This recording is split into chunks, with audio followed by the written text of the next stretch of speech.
Hello, welcome back to my channel, guys. It is a lovely Friday evening, and I think it's about time I take my crochet locks out. They have been, it's been some different, some fun to have. Um, but I don't know, they got old real quick, which I guess is the style, right? Like old locks or whatever, but I don't know. I was enjoying them for like a split second and then it just started to feel much. It was starting to feel much. It was fun while it lasted. So the plan is today, Friday, I'm gonna go ahead and take these out. And then tomorrow, I'm still trying to decide between like just doing an easy slick bun, and I'll show you guys how I usually achieve that. I've done it on Instagram and TikTok severally. But I don't think I've done it on YouTube for a while. So either that or oh my God, I'm gonna try wash and go. So it depends on my energy levels tomorrow morning. Like, do I really want to dedicate the rest of my Saturday morning to a wash and go? Or do I just want to get a quick bun in, right? So yeah, anyway, gonna take this out and then tomorrow I will style. Jag minns ju den tid du gav mig life-bilder, yo. Nu vill jag kunna ge tillbaka allt jag inte kunna ge förut. Det finns ju ingen annan där som kan stå här by my side, oh why. Sättet du rör på det får mig att dö för dig, baby. För de här yardis, de vill ju bara dra ner oss. Men du är fett och vanlig. Och det jag lägger är min tid, jag vill ha dig. All right, so let's jump right into this wash and go. As you can see, I'm using the Extreme Pro Expert alcohol-free gel. I'm following Isanimi Ideko's tutorial, and how she does it is she likes to do her wash and go on clean hair. So the first step is deep conditioning prior to shampooing. So I've already deep conditioned my hair. At this point, I'm rinsing out the deep conditioner. And if you guys know anything about me, this is the point where I like to do most of my thorough deep conditioning. So that's exactly what I'm doing. I'm taking my Tangle Teaser, rinsing out the deep conditioner and detangling my hair in preparation for this wash and go. Once I'm done with that step, I'm gonna go in with the shampoo. As you all know, I'm trying to reinstill some health back into my hair. From the title, you all know that I have some level of heat damage. So I'm using the Olaplex number 4 shampoo. Trying to concentrate on my roots. You can't see it in this clip because I missed my roots a little bit, but I had to go back in with some more shampoo to make sure my hair is thoroughly cleansed from any buildup prior to this wash and go. And finally, we're gonna go in with our gel. So during this process, I had to really play around with how much gel to use, which technique works better. For EC, and I'm trying to make sure I'm saying her name right, for EC, she emphasized the need to have your hair drenching wet as you're raking the gel through your hair. So you'll notice I put my hair back into the water stream throughout this process just to make sure that it's not drying out or losing the moisture that's needed to activate the gel and get it to really clump my curls.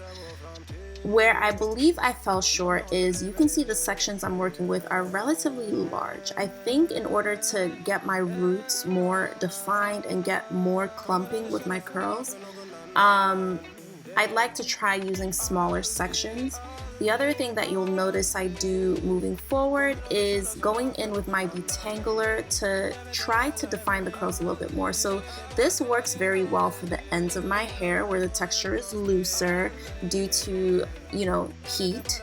However, for my original hair texture that's more closer to the roots, I don't think using a brush or using a comb or using a tool helps define those curls. I think it breaks and disrupts that clumping.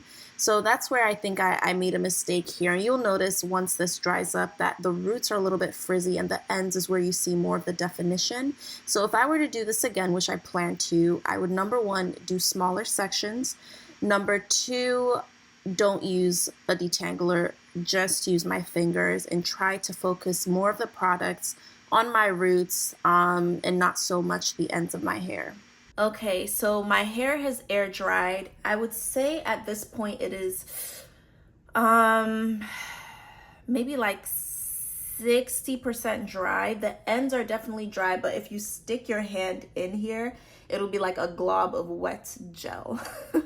And I know that it's gonna take the rest of the day for that to dry. As you can tell, my hair is shrinking a lot from where it was, as you could see in the shower. So it is shrinking a lot. Another thing I've noticed is I do have some heat damage. As you guys know, I'm pretty liberal, okay? I'm pretty liberal with how much heat I apply to my hair. So there are repercussions for that. And you can see that there's certain curl patterns that are not quite natural to the way my hair would normally fall. Thirdly, I have a lot of thoughts about this. Thirdly, you might notice that the root of my hair is like frizzy and like really not defined, but the ends are where you see most of the definition. That is something that I feel like I need to work on as far as mastering the wash and go. I don't know what I'm doing. Maybe I'm working in too large of sections that I'm not really defining the roots. I honestly don't mind it because I like this fuller look, but it would be kind of cool to have the roots defined as well. So what else? Of course, you guys know that I followed Issey's tutorial to the T. So I used the Extreme Pro Expert gel that I got from Target. You're probably wondering, how am I gonna maintain this look? Well, I am not entirely sure yet. What I'm probably gonna do is split it into 2 halves and just rubber band it overnight and put a cap on top of it. This is most likely gonna last for 2 to 3 days, and after that I might just throw it into a bun, or I might rinse out the gel and just do a sleek bun. That's usually how it goes for me. Wash and goes don't last more than like 3 days before I'm putting it up. And also, as Issey has mentioned in her videos, if you've watched them, the risk of doing wash and goes is that you're exposing your hair to the likelihood of single-stranded knots, or fairy knots as they're also called. So that's why I don't like for this to extend over like too long of a period, because my hair will start to mat and tangle, and I also don't want to have single-stranded knots. So it's not something I would like to last too long, and also it's not something I would like to do too frequently, because there is that downside of doing wash and goes. I'll try and see if I can take a picture or like an update video at the end of the day, or maybe tomorrow morning as I head to church and stuff, to show you guys how the look progresses over time. All right, well, that's it for this wash and go, guys. Let me show you the back side. That is the 360 look on the hair. So it's been about 3 hours later. I've ran a couple of errands and I've been out and about. So my hair has gotten an opportunity to dry. In the crown, it's still very much wet, and the back is still very much wet. But this is what we are working with. Again, I like how the ends are defined. I just wish I knew how to figure out how to make the top a bit more defined as well. But I guess, you know, I just need to figure out how to make it more consistent throughout the length of my hair. But I am pleased with it. I'm gonna keep working on it to make it better, but this isn't too bad. It's not too bad. If you all have, look, the sun is coming in. My lighting, I need to figure out this thing because it's just not consistent. But yeah, if you have any questions, leave them below. Any comments, leave them below. Let's chat below.